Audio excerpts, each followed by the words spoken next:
వాగ్దానం వచ్చిన తర్వాత ఈ వాగ్దానం ప్రకారం జరుగుతుంది అని మనం అనుకుంటామే కానీ జరుగుతుందా లేదా అనే గ్యారెంటీ మాత్రం మనకి కానీ ఆ వాగ్దాన ప్రకారముగా నీ జీవితంలో జరగాలి అంటే దేవుడు చెప్పే కొన్ని మాటలు మనం విని ఆ ప్రకారంగా నడుచుకోవాలి.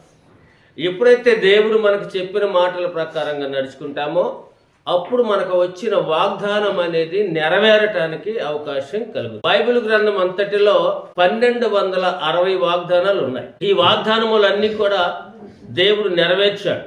ఏ వాగ్దానం కూడా నెరవేర్చకుండా లేదు. ఈ బైబిల్ గ్రంథములో ఉన్న వాగ్దానములు చేసిన వారు దేవుడు. ఈ వాగ్దానము అనేది ఎలాంటిది అంటే ఒక బ్యాంకు చెక్కు పుస్తకం ఉంటుంది కదా, ఆ చెక్కు పుస్తకం మీద సైన్ చేస్తేనే దానికి విలువ. సైన్ చేయకపోతే దానికి ఉపయోగం అనేది ఉండదు. ఆ బ్యాంకు బుక్ అన్ని చెక్కుల మీద సంతకం పెట్టి మన దగ్గర ఉంటే దాన్ని వాడుకోవటానికి ఎప్పుడైనా వాడుకోవచ్చు. దాన్ని వాడుకునేది ఎవరి చేతిలో ఉంది? ఆ చెక్కు ఎవరి చేతిలో ఉంటుందో వాళ్ళే వాడుకోవచ్చు. ఎప్పుడైనా వాడుకోవచ్చు, ఎలాగైనా వాడుకోవచ్చు. వాడుకునేది వాళ్ళే కాబట్టి వాగ్దానం కూడా వాడుకోవాల్సింది, ఉపయోగించుకోవాల్సింది వచ్చిన వాళ్ళే కాబట్టి దేవుని యొక్క మాట ఎప్పుడు కూడా ఆ మాట వెనక్కి తీసుకున్న పరిస్థితి లేదు. అపోస్తుల కార్యములు 13వ అధ్యాయము 23వ వాక్యము చూడండి. 13:23 అతని సంతానము నుండి దేవుడు తన వాగ్దానము చొప్పున ఇశ్రాయేలు కొరకు రక్షకుడగు యేసును పుట్టించెను.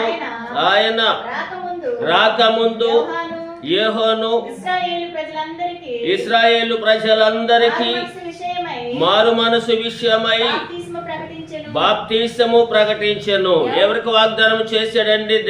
దేవుడు వాగ్దానమే కదా ఆదిలోనే చెప్పాడు. ఆదాము అవ్వలు ఎప్పుడైతే పాపం చేశారో ఆ చేసిన దినమునే వాగ్దానం చేశాడు దేవుడు.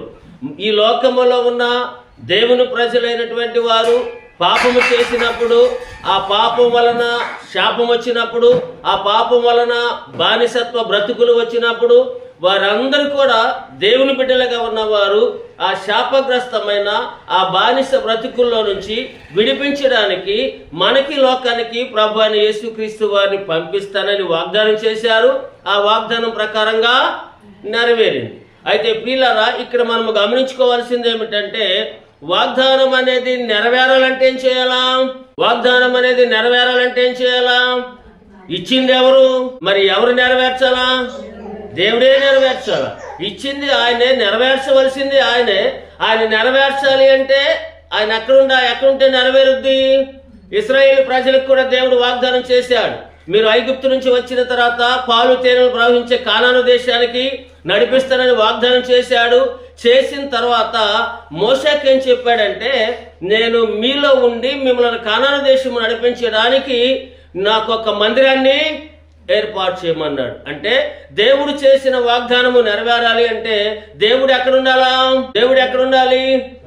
ఆయన యొక్క మందిరములో, అది పరిశుద్ధ స్థలము, అక్కడ ఉంటాడు ఆయన. కానీ వాక్యం ఏం చెప్తుంది?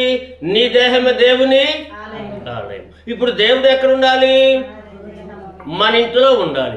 మన ఇంట్లో, మన హృదయంలో దేవుడు ఉంటే ఆ దేవుడు ఇచ్చినటువంటి వాగ్దానం అనేది ఖచ్చితంగా నెరవేరుతుంది. మరి ఆయన మన ఇంట్లోకి ఎలా వస్తాడు? మన హృదయంలోకి ఎలా వస్తాడు? ఆయన మన హృదయంలోకి ఎలా వస్తాడు? మన ఇంటిలోకి ఎలా వస్తాడు? ఒక వాక్యము యాకోబు పత్రిక 4వ అధ్యాయము 8వ వాక్యము చూడండి.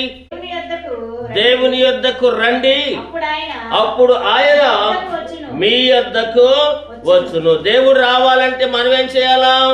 వాగ్దానం ఇచ్చినటువంటి ఆయన ఆ వాగ్దానమును మన పట్ల నెరవేర్చాలి అని అంటే మనం ఏం చేయాలి? ఇప్పుడు దేవుని యొద్దకు మనం వస్తే ఆయన మన దగ్గరకు వస్తాడు. ఆ వచ్చిన వెంటనే మనకిచ్చినటువంటి వాగ్దానం అనేది ఖచ్చితంగా నెరవేరుతుంది. ప్రియులారా, దేవుని బిడ్డలుగా ఈ లోకములో ఉన్న చాలా మంది చాలా అవసరాలలో ఉన్నప్పుడు వారందరూ దేవుని దగ్గరికి, యేసు ప్రభు దగ్గరికి వెళితేనే వారి అవసరాలన్నీ తీర్చబడ్డాయి. కానీ రాకుండా వెళ్లకుండా మాత్రం ఎవరు అవసరాలు తీర్చలేదు. ఒక మాట మనము గమనిస్తే మత్తయి సువార్త 15వ అధ్యాయంలో ఒకసారి 21 నుంచి చూద్దాం. యేసు అక్కడ నుండి బయలుదేరి తూరు సీదోనుల ప్రాంతములకు వెళ్ళగా ఇదిగో ఆ ప్రాంతముల నుండి కానాను స్త్రీ ఒకతే వచ్చి, ప్రభువా, దావీదు కుమారుడా, నన్ను కరుణింపుము. ఎవరి దగ్గరికి ఎవరు వచ్చారండి? ఎవరి దగ్గరికి ఎవరు వెళ్ళారు? యేసు ప్రభు దగ్గరికి కానాను స్త్రీ వచ్చిందా? కానాను స్త్రీ దగ్గరికి యేసు ప్రభు వెళ్ళాడా? యేసు ప్రభు దగ్గరకే కానాను స్త్రీ వచ్చింది. ఎందుకు వచ్చింది? ఆమె కూతురులో నా కుమార్తె దయము పట్టి బహు బాధపడుచున్నదని కేకలు వేశాను. ఇప్పుడు ఆమెకి ఏం కావాలా? కానాను స్త్రీకి తన కుమార్తెకు దయ్యం పట్టింది. ఈ దురాత్మ ఆమెను ఎన్నో రకాలుగా బాధపరుస్తుంది. ఈ దురాత్మ పట్టిన వారి పరిస్థితి ఎలా ఉంటుంది అంటే వారిని వారే గాయపరుచుకుంటారు. ఒకవేళ వారు గాయపరచుకోకపోయినా వేరే వాళ్ళైనా ఆ వదలగొట్టడానికి గాయపట్టే పరిస్థితి కనపడుతుంది. ఎందుకంటే మార్కు సువార్త 5లో మనం చూస్తాం కదా, అక్కడ సేన అనే ఒక ఆయన దయ్యం పట్టిన వాడై ఆ సమాధుల్లో ఉండి రాళ్లతో కొట్టుకుంటూ తన శరీరాన్ని తనే గాయపరుచుకుంటూ ఉన్న పరిస్థితుల్లో ఆయన యేసు ప్రభుని చూసినప్పుడు వెంటనే అన్నాడు. యేసు ప్రభు దగ్గరికి వెళ్ళినప్పుడు ఆయన వెళ్తా ఉంటే, యేసు, నజరేయుడైన దేవుని కుమారుడా, నన్ను విడిచి వెళ్ళు అంటే యేసు ఆ సేనలో ఉన్నటువంటి దయ్యములను వెళ్ళగొట్టిన వెంటనే అతను బాగుపడినట్లుగా ఉన్నదా ప్రియులారా? అలాగే ఇక్కడ ఉన్నటువంటి కానాను స్త్రీ కుమార్తె దయ్యము పట్టి బహు బాధపడుతూ ఉన్నది. ఆ బాధలో నుంచి విడుదల పొందాలంటే ఎవరి దగ్గరికి వెళ్ళాలి? యేసు యొద్దకు వెళ్ళాలి. ప్రియులారా, మనకు ఒక వాగ్దానం వచ్చింది. ఆ వాగ్దానం నెరవేరాలి. అది మన జీవితంలో నెరవేరితే బాగుండు అని అనుకుంటాం. కానీ అది నెరవేరడానికి దేవుడు ఒక పరిష్కార మార్గాన్ని మనకు చూపిస్తా ఉన్నాడు. ఏమిటంటే నీవు దేవుని దగ్గరకు వెళితే ఆ దేవుడు ఇచ్చినటువంటి వాగ్దానమును ఖచ్చితంగా నెరవేరుస్తాడు.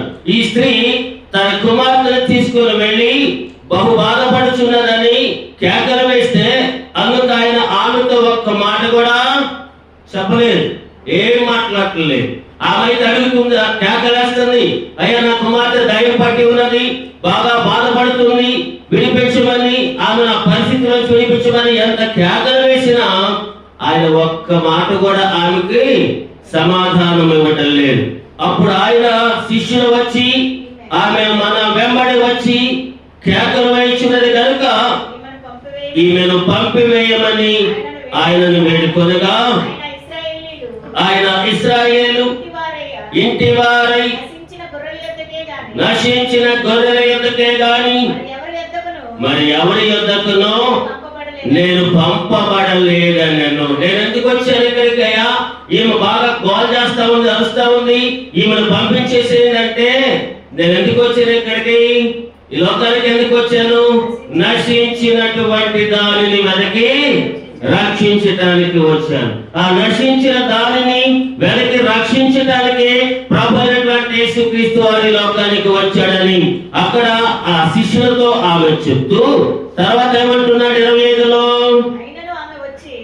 ఆమె వచ్చి ఆయనకు మొక్కి ప్రభువా నాకు సహాయం చేయమని అడిగాను.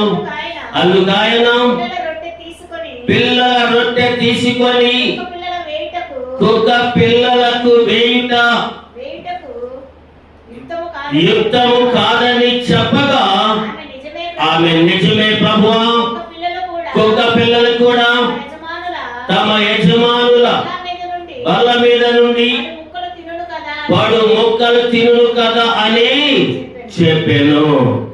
అందుకు యేసు, అమ్మా నీ విశ్వాసము గొప్పది, నీవు కోరినట్టే నీకు అవుగాక అని ఆమెతో చెప్పాను.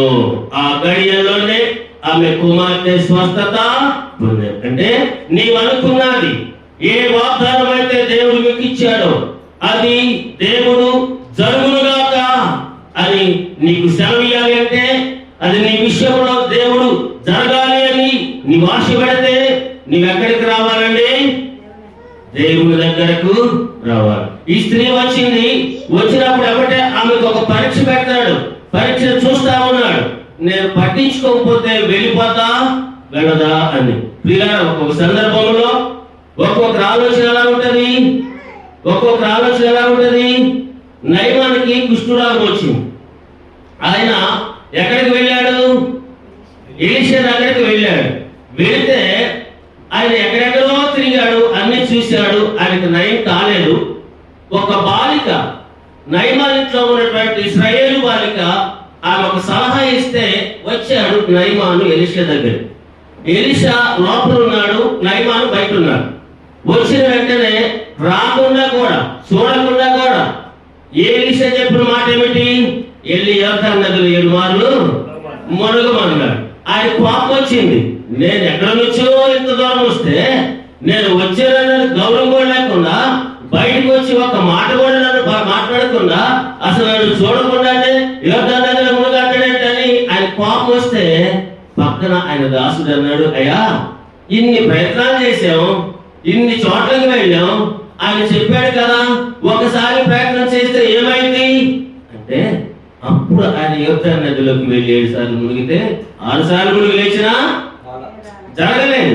7వసారి ఎప్పుడైతే మునిగి లేచాడో వెంటనే పసిపిల్లవాడు దేహము వలె మారిపోయింది. హల్లెలూయా, హల్లెలూయా. ప్రియులారా, ఇక గమనించాల్సింది ఏమిటంటే, నీకు ఇచ్చిన వాగ్దానం దేవుడు జరుగునుగాక అన్నారంటే ఈ స్త్రీకి జరిగింది. అలాగే జరిగిందంటే ఎందుకు జరిగింది? ఆమె ప్రభు దగ్గరకు వచ్చింది. వచ్చిన తర్వాత ఏమంటుంది? ఆమె అడుగుతా ఉంది, అయ్యా నా కూతురు బాగు చేయమని.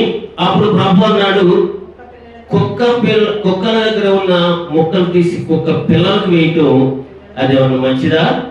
మా కుక్క పిల్లల దగ్గర ఉన్నటువంటి రొట్టె ముక్క తీసి మళ్ళా వేరే వేయటం మంచిదా అంటే ఆమె ఏమంటది అక్కడ? నిజమే ప్రభువా, కుక్క పిల్లలు కూడా తమ యజమానుల బల్ల మీద నుండి పడు మొక్కలు తినును కదా అని ఆమె అన్న మాట ఏంది ప్రభు? అక్కడ ఆమె అన్న మాట ఏంది? ఆమె ఏమన్నాడు? పిల్లల రొట్టెలు తీసుకొని కుక్క పిల్లలకు వేయుట యుక్తము కాదు అంటే, పిల్లల చేతిలో ఉన్న రొట్టె ముక్క తీసి కుక్క పిల్లలకి. ఇప్పుడు ఏమన్నాడు యేసుప్రభు అక్కడ? కుక్క పిల్ల అన్నాడా? హల్లెలూయా. కుక్క పిల్ల అంటే ఏమనిపించాలి ఇక్కడ? కుక్క పిల్లని యేసుప్రభు సంబోధిస్తే ఆమె ఏం బయటికి రావాలా? నన్ను కుక్క పిల్ల అంటాడా? ఆయన బాగు చేస్తే ఎంత, బాగు చేయకపోతే ఎంత? నేను కుక్కలాగా కనపడుతున్నానా ఈయన కానీ వెంటనే అక్కడి నుంచి అలిగి వెళ్ళిపోవాలి. కానీ వెళ్ళినా వెళ్ళలేదు. అయినా అంటుంది, అయ్యా నిజమేనయ్యా, యజమానుడు తినేటప్పుడు కింద పడ్డ ఆ రొట్టె మొక్కలు కుక్క పిల్లలు తింటే కదా అంటే దాని అర్థం ఏంటి? నేను నిజంగా నువ్వు అన్నట్టే కుక్క పిల్లనయ్యా అని అన్నందుకు, అమ్మా నీ విశ్వాసమే గొప్పది, నీవు కోరినంటే నీకు అవునుగాక. వీళ్ళ నీవు అనుకున్నది, నువ్వు కోరినది దేవుని నీ జీవితంలో నెరవేర్చాలంటే నీవు దేవుని మీద ఉంచినటువంటి విశ్వాసం, నీకు ఇచ్చిన వాగ్దానం మీద ఉన్నటువంటి విశ్వాసము ఒకటై ఉండాలి. వాగ్దానం ఎవరిదండి? దేవుడి. మాట ఎవరిది? ఆయనది. ఆ మాటే ఆయన, ఆయనే మాట, ఆ మాటే ఆయన. ఆయన మన ఇంట్లో ఉంటే, మనతో ఉంటే, మన హృదయంలో ఉంటే ఆ వాగ్దానం అనేది ఖచ్చితంగా మీ విషయంలో నెరవేరుతుంది. ప్రియులారా, అంత మాత్రమే కాదు, ఒక మాటను మనం గమనిస్తే గలతీయులకు రాసిన పత్రికలో 3వ అధ్యాయము 16వ వాక్యం, అబ్రహామునకు అతని సంతానమునకు వాగ్దానములు చేయబడెను. ఆయన అనేకులను గూర్చి అన్నట్టు సంతానములకును అని చెప్పక ఒకని గూర్చి అన్నట్టే నీ సంతానమునకును అనెను. ఆ సంతానము క్రీస్తు. ఒకరికి వాగ్దానం చేశాడా దేవుడు అక్కడ అబ్రహాముకి? ఆయన సంతతి అందరికని చేశాడా? ఎవరికని చేశాడు? 12వ అధ్యాయం చూడండి, ఆదికాండము 12వ అధ్యాయం మొదట్లో కనపడుతుంది చూడండి. అందరికీ వాగ్దానం చేశాడో ఆయనకే వాగ్దానం చేశాడు. వాగ్దానం అనేది యెహోవా నీవు లేచి నీ దేశము నుండి నీ బంధువుల యొద్ద నుండి నీ తండ్రి ఇంట నుండి బయలుదేరి నేను నీకు చూపించు దేశమునకు వెళ్ళుము. నిన్ను గొప్ప జనముగా, నిన్ను అన్నాడా మిమ్మల్ని అన్నాడా? నిన్ను గొప్ప జనముగా చేసి ఆశీర్వదించి నీ నామమును గొప్ప చేయుదును. ఎవరు చెప్పారు ఈ మాట? దేవుడే కదా అబ్రహాముతో చెప్పాడు. ఆ మాట దేవుడు అబ్రహాముతో వాగ్దానం చేసినట్లు కదా. మరి దేవుడు వాగ్దానం చేసినట్లు అబ్రహాము జీవితంలో జరిగిందా? దేవుడు వాగ్దానం చేసినట్లుగా అబ్రహాము జీవితంలో జరిగింది. ఆయన సంతతిని దేవుడు గొప్పగా చేశాడు. ఆయన యొక్క ఆస్తి కూడా ఎంతో గొప్పగా ఆశీర్వదించబడ్డాడు. ఆయనకున్నటువంటి ఆస్తి గురించి ఎలియాజరు కూడా చెప్తాడు 34:24లో. ఆయనకున్నటువంటి ఆస్తి గాని, ఆయనకున్న పనివారు గాని, ఎన్ని గొర్రెలు మేకలు ఎద్దులు ఉన్నాయో అన్ని కూడా అక్కడ అబ్రహాము పెద్ద దాసుడైన ఎలియాజరు చెప్తాడు, నా యజమానుని యెహోవా గొప్పగా ఆశీర్వాదించాడని. ప్రియులారా, అక్కడ అబ్రహాముకు దేవుడు వాగ్దానం చేసిన వాగ్దానము దేవుడు నెరవేర్చాడు. ఎంతకాలానికండి? ఎంతకాలానికి నెరవేర్చాడు? అబ్రహామును దేవుడు పిలిచినప్పుడు ఆయన వయసు ఎంత? 75 సంవత్సరాల వయసు కలిగిన వాడు. ఎప్పటికి ఆయన బిడ్డలు ఇచ్చాడు? 100 సంవత్సరాలప్పుడు బిడ్డలు ఇచ్చాడు. వాగ్దానం చేసినప్పుడు 75 సంవత్సరాల వయసులో చేశాడు. అది పొందినప్పుడు 25 సంవత్సరాలకు కానీ దేవుడు తన వాగ్దానమును నెరవేర్చలేదు. అంత ఓర్పు సహనం అనుకున్నదా? అంత ఓర్పు సహనం అనుకున్నదా? దేవుడు అబ్రహామును పరీక్షిస్తా ఉన్నాడు. వాగ్దానం చేశాడు కదా దేవుడు, నేను బయలుదేరి వచ్చాను కదా, మరి నా భార్య చూస్తే చాలా చక్కగా ఉన్నది, నేను వెళుతా ఉన్నాను. ఏ రాత్రి ఎక్కడ ఉండవలసి వస్తుందో, ఏ గ్రామంలో ఉండవలసి వస్తుందో తెలియలేదు. అప్పుడు మరి ఆ గ్రామంలో మేమున్నప్పుడు మా పరిస్థితులు ఎలా ఉంటాయి? ఒకసారి షెకెము ప్రాంతానికి వచ్చినప్పుడు తను భయపడ్డాడు భార్య విషయంలో. ఆ దేశంలో వారు నన్ను చంపిన భార్యని పాడు చేస్తారేమోనని నా సహోదరి అని చెప్పాడు, చెల్లెలు అని చెప్పాడు. చెప్తే వీళ్ళు ఆ మాట రాజుకు చెప్పాడు. అక్కడ ఉన్న ప్రజలు ఎవరు వాళ్ళిద్దరంటే, వాళ్ళిద్దరు అన్నా చెల్లెళ్ళయ్యా అన్నారు. అంటే వాళ్ళు వెళ్ళి చెప్పారు రాజుకి. ఈ రాజుకు చెప్పిన వెంటనే వీళ్ళు కూడా మామూలుగా ఉన్నారు. వీళ్ళు భార్య భర్తలు కాబట్టి ఇంట్లో మామూలుగా మాట్లాడుకుంటారు కదా, ఆ మాట్లాడుకునే విధానాన్ని చూశారు. అంటే వీళ్ళు భార్య భర్తలు కాదు. పిలిచి ఎందుకన్నా చెప్పే మాకంటే, అయ్యా మీరు నన్ను ఏదైనా చంపుతారేమోనని అలా చెప్పవలసి వచ్చింది. ఇలాంటి ఆపదలు అబ్రహాముకి చాలా వచ్చాయి.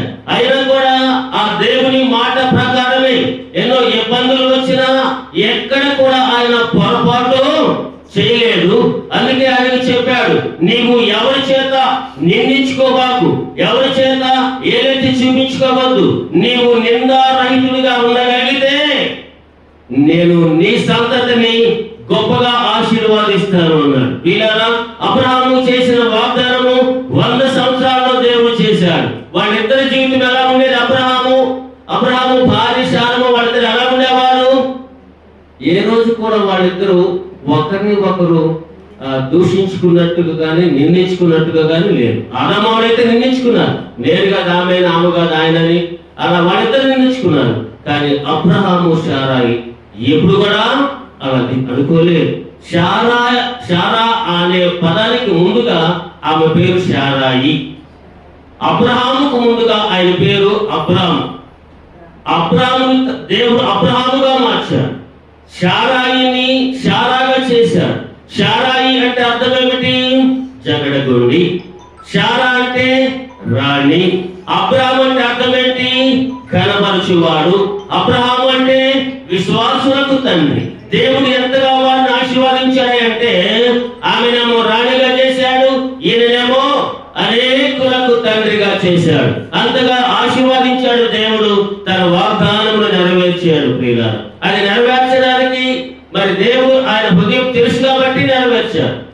అది ఎంతవరకు ఈయన ఓర్పుగా ఉన్నాడా, ఎంతవరకు నాలో విశ్వాసంగా ఉన్నాడా అని ఒకసారి ఒక పరీక్ష. 100 సంవత్సరాల పిల్లవాడిని ఇచ్చాడు కదా, నేను వెళ్ళి నీ కుమారుడు నాకు బలి అని బలి పర్వత మీదకి వెళ్ళి నా బలి అన్నా.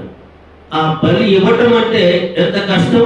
ఏదో యాక్సిడెంట్గా జరిగితే అది వేరే, కానీ తన చేతులతో తన కుమారుడే బలిమంటున్నాడే దేవుడు.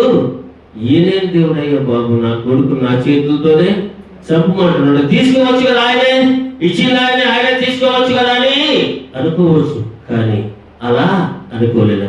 దేవుడు చెప్పినట్లుగానే తన కుమారుడు తీసుకొని కట్టెల మోపు తీసుకొని ఒక గాడి మీద కట్టెల మోపు పెట్టి తన పనివాళ్ళతో వెళ్ళి ఆ కొండ ఎక్కబోయే ముందు కింద ఆ పనివారిని ఆ గాడిని అక్కడే పైకి వెళ్తామంటే కొడుకు కుమారుడు అడిగాడంట, నాన్న మనం వెళ్తా ఉన్నాము దేవుడికి బలి ఇవ్వడానికి, బలి పశువు వెళ్ళి అని.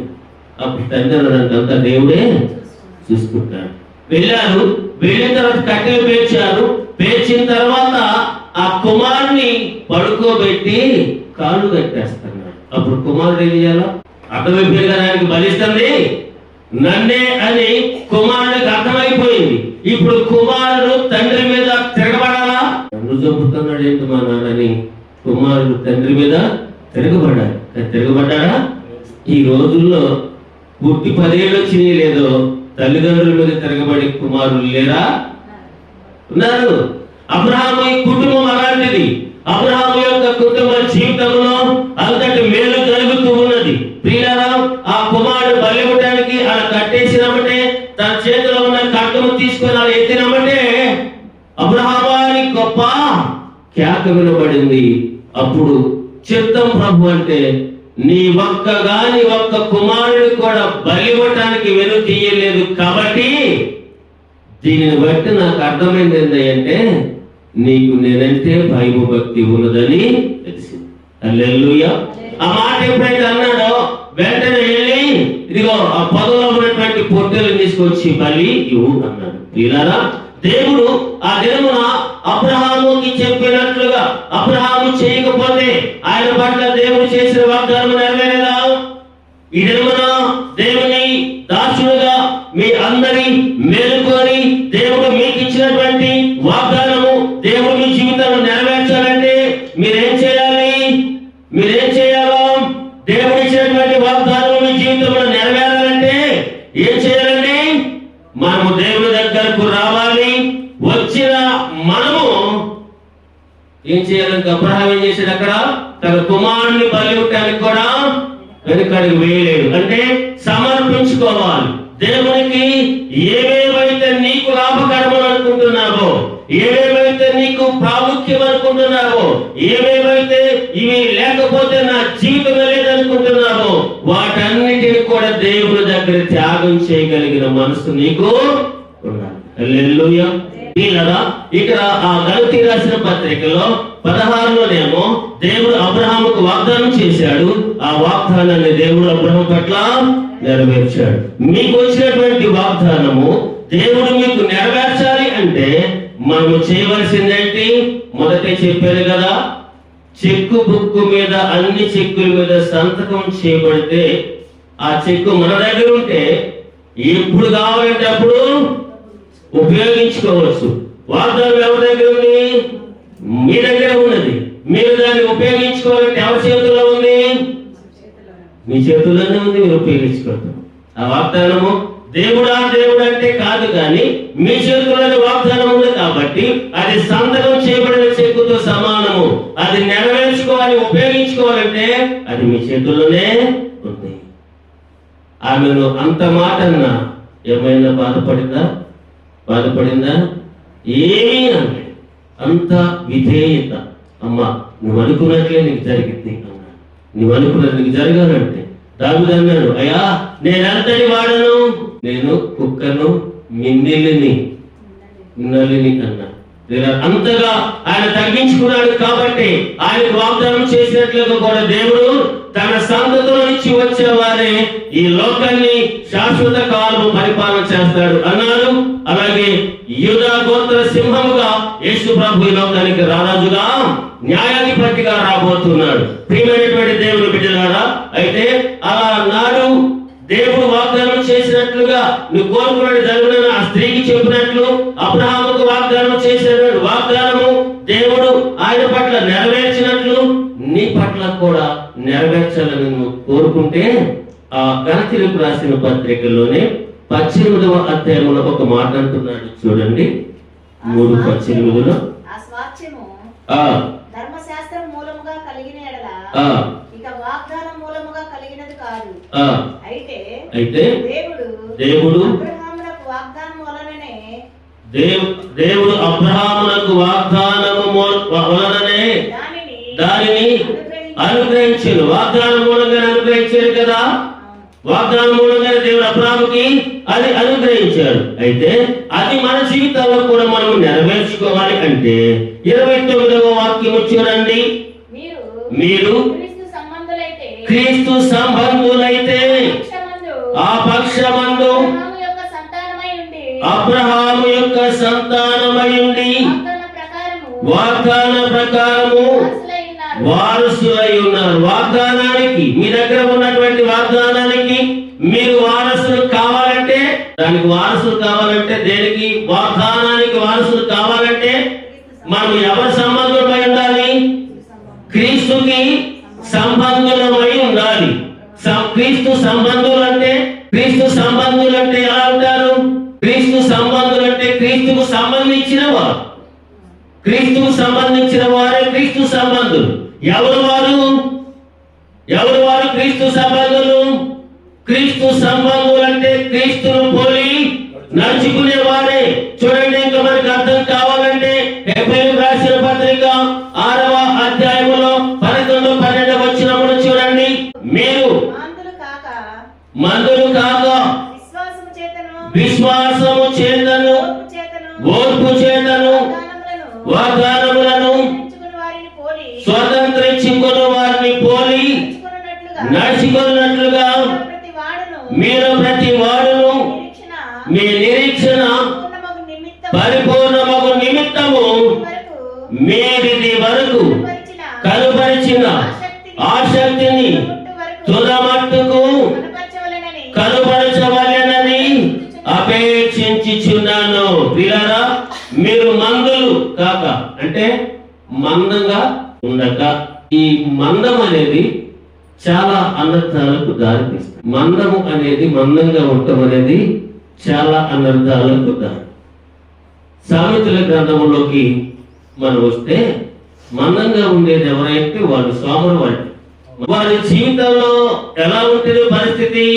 సామెతల గ్రంథంలో సామెతల గ్రంథము 24:30 సోమరి వాని చేను నేను దాటి రాగా తెలివి లేని వాని ద్రాక్ష తోట నేను దాటి రాగా ఇదిగో దాని ఎందంతటా ముళ్ళ తుప్పలను ఏముంది అంటే దోలగొండ్లు ఉన్నాయి. ఎవరి చేలో? మందంగా ఉండే వారి చేలో. వారు ఏ పని చెయ్యాలంటే వాడికి ఎంత బాధో, ఎంత కష్టమో. అంటే ఆ మందం, మీరు మందులు కాగా ఆ సోమరిగా మందంగా ఉండేవారు పొడవగా ఉండదంట. వాళ్ళు ముందుగానే పొడవ తీసుకుంటారు. అందరికంటే ముందు తీసుకుంటారు. అందరికంటే ముందు విత్తనాలు వేస్తారు. అందరికంటే మొక్క వచ్చేలాగా కూడా చేస్తారు. కానీ పెరిగిన తర్వాత అందులో కలుపు తీయాలి కదా. అది తీసే టైం వచ్చేటప్పుడు దాన్ని చూసి భయపడి ఇంట్లోనే పడుకుంటాడు. ఇక అదే పంట వస్తుంది మనకి. అక్కడ కూడా శ్రద్ధ చూపించాలా, అక్కడ కూడా కష్టపడాలి. ఆ కష్టపడకపోతే సోమరి వాని చేను అంటే కుటుంబంలోకి ఏమొస్తాయి? మన కుటుంబంలోకి ఏమొస్తాయి? ముళ్ళ తుప్పలు దోలు. కలుపు పరిచిపోయిందంటే మనకు పంట రానేదా. అందుకే అన్నాడు, ఇక్కడ అంటున్నాడు, మీరు మందులు కాక విశ్వాసము చేతను ఓర్పు చేతను వాగ్దానములను స్వతంత్రించుకుని వారిని పోలి నడుచుకోవాలి. అంటే ఎలా సాధ్యమవుతుంది మనకి? క్రీస్తు సంబంధులు. ఎవరు వారు? క్రీస్తు సంబంధులు అంటే ఎవరు? క్రీస్తుకు సంబంధించిన వారే క్రీస్తు సంబంధులు. వారెవరు? ఇక్కడ విశ్వాసులు అన్నాడు. మీరు మందులు కాక విశ్వాసము చేతను ఓర్పు చేతను వాగ్దానములను స్వతంత్రించుకోండి. ఏముండాలంటే మనలో ఓర్పు ఉండాలా.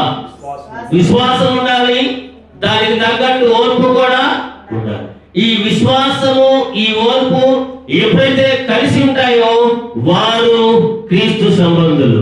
ఈ రెండు కలిసిన వారు ఎలా జీవిస్తారో అలా జీవించేవారే క్రీస్తు సంబంధులు. ఈ రెండు కలిగిన వారు వాటి ప్రకారంగా జీవించేవారే క్రీస్తు సంబంధులు. ప్రియారా, యేసు ప్రభువు ఈ లోకమునకు వచ్చినప్పుడు దేవుని యందు విశ్వాసం ఉంచాడు కాబట్టి నా తండ్రి అని ఎన్నో సందర్భాల్లో ఆయన ఆకాశం వైపు చూసేవాడు.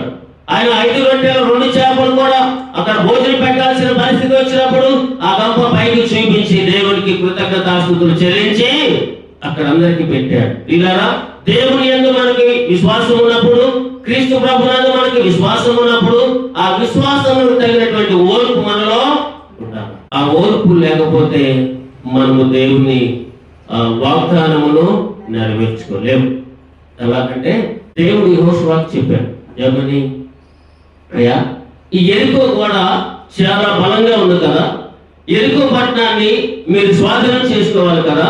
ఈ యెరికో పట్టణాన్ని మీరు స్వాధీనం చేసుకోవాలంటే వాళ్ళకి ఏం చెప్పాడు? యెరికో గోడ చుట్టూ తిరగమన్నాడు. ఒకసారి తిరిగారు, పడల. 2 సార్లు తిరిగారు, పడల. 3 సార్లు తిరిగారు, పడల. ఎన్నిసార్లు తిరగమన్నాడు? 7 సార్లు తిరగమన్నాడు. 5 సార్లు 6 సార్లు తిరిగిన పడకపోతే ఇక్కడికి ఏం కలగాల? ఎన్నిసార్లు తిరుగుతావు? ఓర్పుంటుందా వాళ్ళ? ఎన్నిసార్లు తిరుగుతావు? ఇంకా తిరిగి తిరిగి తిరిగి కాళ్ళు అరిగిపోతున్నాయి, కాళ్ళు నొప్పులు వస్తున్నాయి. ఇంకా ఎంతసేపు ఎన్నిసార్లు తిరిగినా ఇంకా పడలేదే. 6 సార్లు తిరిగిన తర్వాత పడలేదంటే వాడికి సందేహం వస్తుందా? వాడికి ఓర్పుంటుందా? విశ్వాసం ఉంది, దేవుడు చెప్పాడు, కానీ ఓర్పుంటుందా? 6 సార్లు తిరిగిన పడలేదంటే ఇంకా లాభం లేదు అనుకుంటారు ఎవరైనా. 6 సార్లు తిరిగితే లేదు, ఒక్కసారికి వచ్చిద్దా అనుకుని ఉంటారు కదా సహజంగా. అప్పుడైనా కూడా వాళ్ళు ఓర్పుతో 7సారి కూడా తిరిగితే ఆ గోడలు ఏమయ్యాయండి? పడిపోయా. హల్లెలూయా. ప్రియులారా, ఈ దినమున దేవుడు నీకు చేసిన వాగ్దానము దేవుడు నెరవేర్చాలంటే ఆయన పెట్టే షరతులు ఏంటో తెలుసా? నీవు క్రీస్తు సంబంధివై ఉండాలి. ఆ క్రీస్తు సంబంధిగా నీవు ఉంటేనే నీ పట్ల దేవుడు ఆ వాగ్దానాన్ని నెరవేరుస్తాడు. ఆ క్రీస్తు సంబంధిగా నీవు ఉండాలంటే నీకున్న దేవుని మీద విశ్వాసము అది చాలా గొప్పది. ఆ స్త్రీకి అన్నాడు కదా, నీ విశ్వాసం గొప్పది. ఎందుకన్నాడు? ఆమె తక్కువగా మాట్లాడాడు, గొప్పతో పోల్చి చెప్పాడు, అయినా గొప్పలేదు. ప్రభు ప్రేమ, ప్రభు జాలి, దయ ఆమెలో ఉంది. ఎంత ఓర్పు అని శిలువ యాగం చేసేటప్పుడు సహించాడండి ప్రభు. ఆ ఓర్పు అనేది ఆమెలో ఉంది. ఆమె ఎప్పుడు కూడా కోపడి తొందరపడి మాట్లాడలేదు. ఓర్పుగా అంటే అన్నాడు, దేవుడు కదా, ప్రభు కదా, నాకు ముందు ఏం కావాలా? నా కుమార్తె బాగుపడాడు, నాకు ఈ పని జరగాలి అనుకుందే, కానీ ఆ మీద ఆవేశానికో అనాలోచనకో వెళ్ళలేదు. వీళ్ళరా, ఆలోచన చేయండి. దేవుడు అందరికీ వాగ్దానం ఇచ్చారు, అందరూ తీసుకున్నారు. ఆ వాగ్దానం ప్రకారముగా మీరు నడుచుకోవాలి. ఆ వాగ్దానం మీరు పొందుకోవాలి.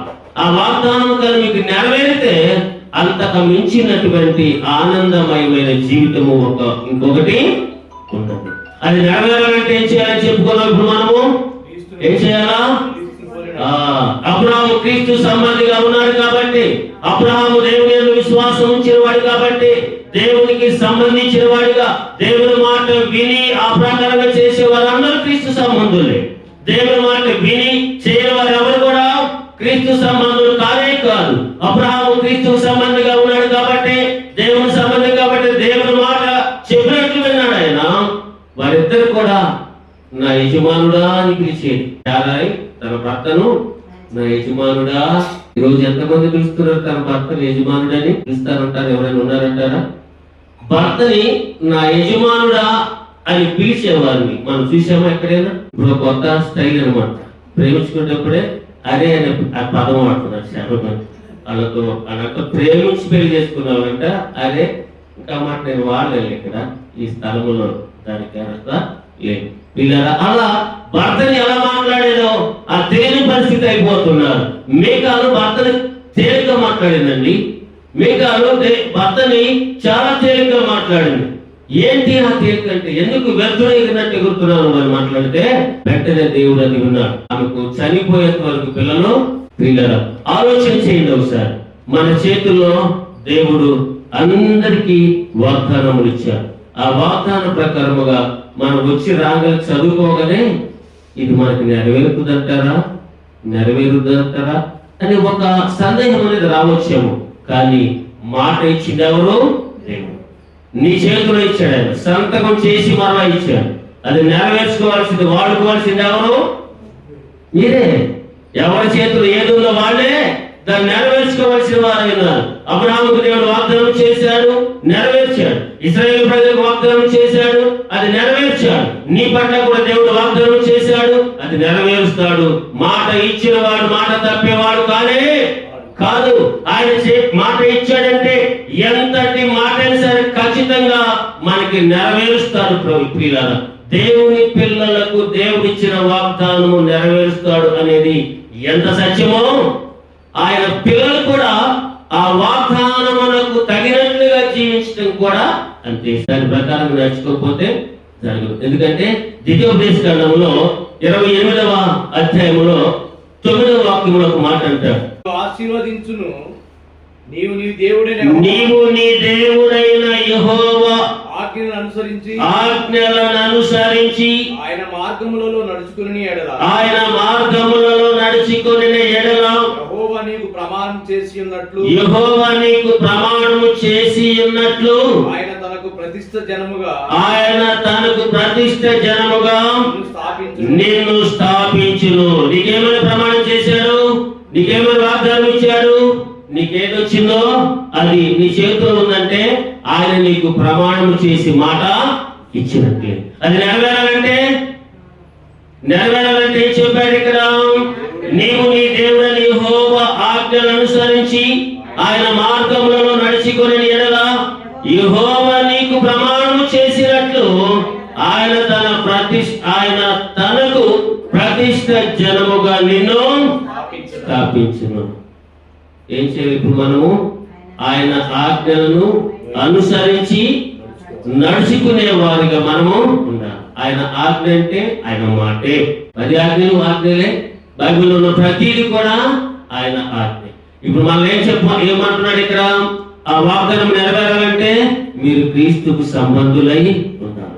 ఆ క్రీస్తుకు సంబంధులైనటువంటి వారు ఎప్పుడు కూడా ఆయన మాట వింటారు. ఆయన మాట వింటారు. విన్నారంటే ఆయన మీద విశ్వాసం ఉంచినవారు. ఆ విశ్వాసం ఉంచినటువంటి వారే ఆ క్రీస్తు సంబంధులు. వారికి ఇచ్చిన వాగ్దానము నెరవేరేంత వరకు కొంచెం ఓర్పు అనేది వారికి కావాలి. అది ఇచ్చిన వెంటనే నెరవేరుతుందనే గ్యారంటీ మాత్రము ఉండకపోవచ్చు కానీ ఇచ్చిన మాట మాత్రము నెరవేరుతుంది. అందుట్లో ఏమాత్రము సందేహము లేదు. కాబట్టి ప్రియమైన దేవుని బిడ్డలారా, ఈ యొక్క విశ్రాంతి దినమున దేవుని సన్నిధిలో కూడినటువంటి ప్రతి ఒక్కరు కూడా దేవునికి ప్రభుకి సంబంధమైనటువంటి వారుగా, సంబంధించిన వారుగా, ఆయన రక్తములో మనం కడబడిన వారుగా, మనం ఈ లోకముతో ఉన్న సంబంధాలను మనం తెంచుకొని ప్రభుతో స్నేహ సంబంధాలు పెంచుకోగలిగినట్లయితే ప్రభు నాకు ఇచ్చిన వాగ్దానాన్ని నెరవేరుస్తాడనే ఒక నమ్మకము, ఒక ఓర్పు, సహనము నీలో ఉన్నట్లయితే, ఉంచుకోగలిగినట్లయితే ఆ దేవుడు నీకు ఇచ్చినటువంటి వాగ్దానమును ఖచ్చితంగా నెరవేరుస్తాడు. ఆ నెరవేర్పు కొరకు మీరందరూ కూడా ప్రార్థన చేసుకొని పట్టుదలతో ఆయన దగ్గర పోరాడాలి. పోరాడితే పోగొట్టుకునేది ఏమీ లేదు. ఎవరితో పోరాడటం? దేవునితో. పోరాటం అంటే పోట్లాడటం అంటే ప్రార్థనలో పోరాడుకోవాలి. అయ్యా నాకేమో ప్రభు అని ఆయనతో పోరాడాలి. తెల్లవారిన వరకు పోరాడేదా యాకోబు? వదిలిపెట్టాడు దేవుడు. తెల్లవారి పాకు విడిచిపెట్టానంటే నేను విడిచిపెట్టను. నన్ను ఆశీర్వదిస్తేనే భావిస్తాను అనలేదా? అప్పుడు దేవుడు యాకోబుని ఇశ్రాయేలుగా మార్చలేదా? నిన్ను మార్చడా ప్రభు?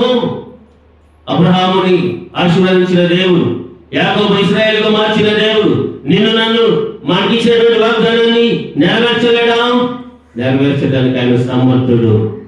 అయితే మనం మందభక్తులుగా ఉండకుండా విశ్వాసములో స్థిరముగా ఓర్పు కలిగి వాగ్దాన నెరవేర్పు కొరకు ఆయన దగ్గర ఆయన బిడ్డలుగా ఆయనకు సంబంధించిన ఆయన పోలికగా ఆయన మాట చెప్పినట్లుగా లోకములకు సంబంధం లేకుండా క్రీస్తుతో సంబంధము కలిగి జీవించగలిగితే ఆయన ఇచ్చిన వాగ్దానము అందరి పట్ల నెరవేరుతుంది. ఆ కృపకు మీరందరూ కూడా వారసులు కావాలి అని ఈ యొక్క సమయంలో ఈ శుభవచనాలు మీ అందరి యొక్క క్షేమం కొరకు, వాగ్దాన నెరవేర్పు కొరకు తెలియచేసుకుంటూ నా మాటలు ముగించుకుంటూ ఉన్నాను. దేవుని మాటలు దీవించి ఆశీర్వాదించును గాక.